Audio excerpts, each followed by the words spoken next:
Database में performance better करने के लिए बहुत सारे ऑप्शन मौजूद हैं।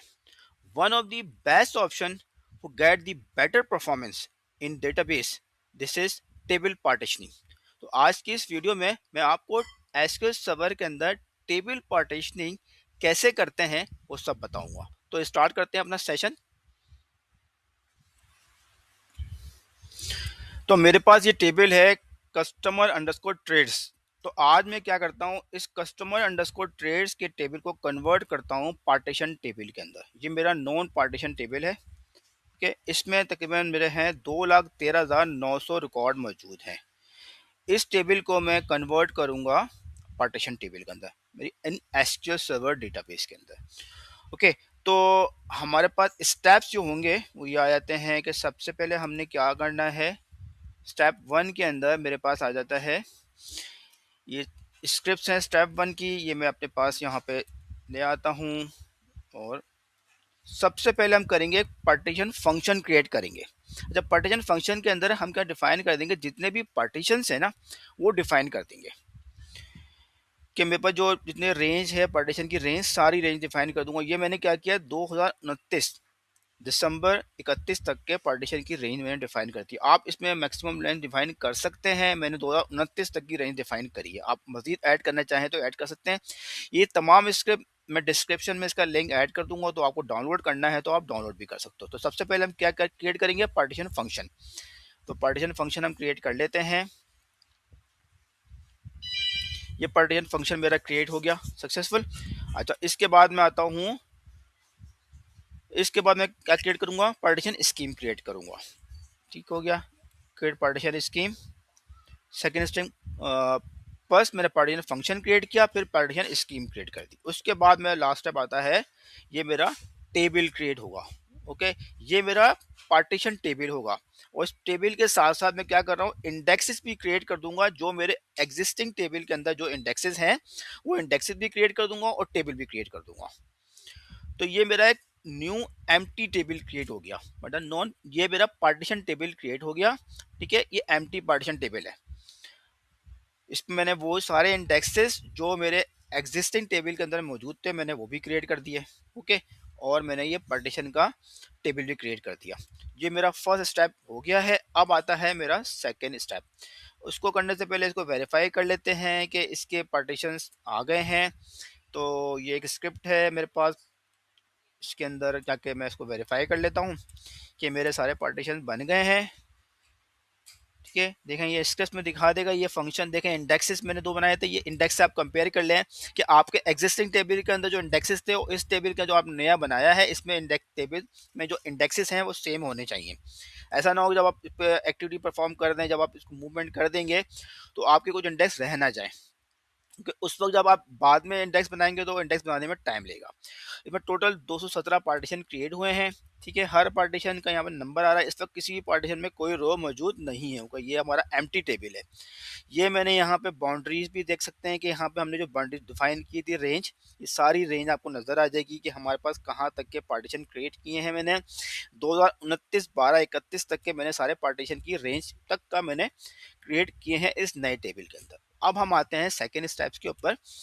अब हमने क्या करना है, इसको करने से पहले एक काउंट ले लेते हैं कि मेरे पास न्यू टेबल और मेरा इस पार्टीशन टेबल के अंदर कितने रिकॉर्ड्स हैं। ओके, तो इसका काउंट कर लेते हैं यहाँ से। तो आप देखें इस वक्त जो मेरा पिछला जो इस एग्जिस्टिंग नॉन पार्टीशन टेबल में इस वक्त रिकॉर्ड्स आ रहे हैं, 2,13,900 रिकॉर्ड आ रहे हैं। इस जो पार्टीशन टेबल मैंने नया क्रिएट किया है ऑब्वियसली इसमें कोई रिकॉर्ड नहीं है, तो उसमें 0 रिकॉर्ड आने चाहिए। अब आगे चलते हैं, हमारे पास इसमें अब यहाँ पर हमने करना है एप्लीकेशन को आपने बंद। देखें अब इसमें दो ऑप्शन है, यहाँ पे आपको डाउन टाइम भी आ सकता है। आप चाहें तो इसमें ये कर सकते हैं कि ये रिकॉर्ड आपका जितना इंसर्ट हो रहे हैं, अब अभी तो मेरे पास समझता हम सिर्फ 2 लाख के रिकॉर्ड है। अब आपके पास मिलियंस में रिकॉर्ड हैं, तो आपकी एप्लीकेशन को अगर आप बंद करेंगे तो आपको डाउन टाइम बढ़ेगा। तो ये अगर आपका ऑल्टरनेट वे है कि आप इसके अंदर अपनी पास जो है आप इंसर्ट अपडेट डिलीट स्टॉप कर दें और सेलेक्ट स्टॉप ना करें। तो अगर आप ऐसा कुछ कर सकते हैं तो आप ये कर लें। ठीक है ना, बस इंसर्ट अपडेट अपडेट और डिलीट परफॉर्म नहीं होना चाहिए। सेलेक्ट परफॉर्म हो रहा हो ड्यूरिंग इंसर्शन तो कोई इशू नहीं है। ठीक है। तो इस स्टेप में क्या करना था हमने, आपने एप्लीकेशन को बंद करना है या स्टॉप करनी है इंस्ट्रक्शन को, अपडेट डिलीट करनी है को बंद करना, और इसके साथ साथ आपने ट्रांजेक्शन लॉग, अगर आपकी डेटाबेस है फुल रिकवरी मोड पे मौजूद है तो ट्रांजेक्शन लॉग जनरेट होंगी, क्योंकि इंस्ट्रक्शन परफॉर्म करेंगे ट्रांजेक्शन लॉग जनरेट होंगी। तो आपने इस वक्त अपनी ट्रांजेक्शन लॉग पे देख लें कि ट्रांजेक्शन लॉग जहाँ मौजूद है वहाँ पे इसमें आपका स्पेस मौजूद है, नहीं है तो उसको श्रिंक कर लें। ठीक है, बैकअप लेके आप ट्रांजेक्शन लॉग को श्रिंक कर लें। अब आता है स्टेप नंबर 5। स्टेप नंबर 5 में क्या कर रहे हैं, ये देखें, ये आपका स्टेप है जिसमें आपका डेटा नॉन पार्टीशन टेबल से पार्टीशन के अंदर जाएगा। ठीक है, मैं यहाँ से क्या करता हूँ, इंसर्ट कर लेता हूँ। देखें इंसर्ट हो रहा है पार्टीशन टेबल के अंदर, सेलेक्ट कहाँ से कर रहा है, नॉन पार्टीशन में।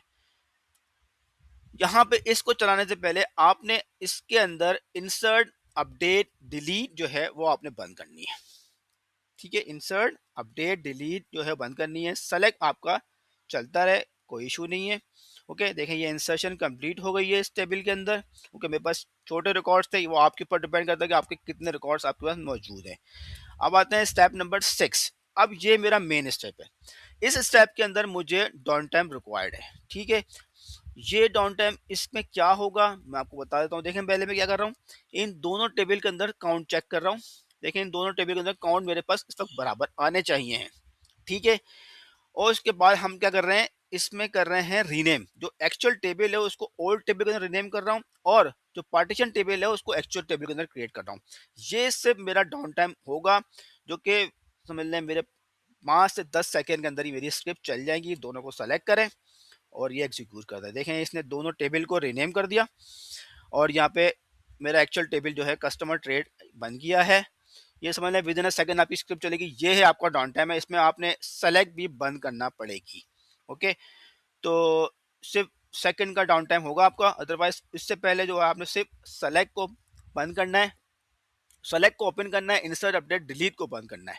ओके, यहाँ से मैंने सेलेक्ट काउंट करा। देखें इस टेबल के अंदर मेरे पास रिकॉर्ड आ चुके हैं, और ये मेरा क्या है, ओल्ड टेबल है जो कि नॉन पार्टीशन टेबल है, सेम रिकॉर्ड है। यहाँ मेरे पास टेबल जो है पार्टीशन आगे हो गया है। ठीक है, अब आप अपनी एप्लीकेशन ओपन कर सकते हैं। इसके लिए सबसे पहले हमें क्या करना है, वेरीफाई करना चाहें तो वेरीफाई कर लेते हैं, अदरवाइज हमारा टेबल पार्टीशन सक्सेसफुल हो गया है।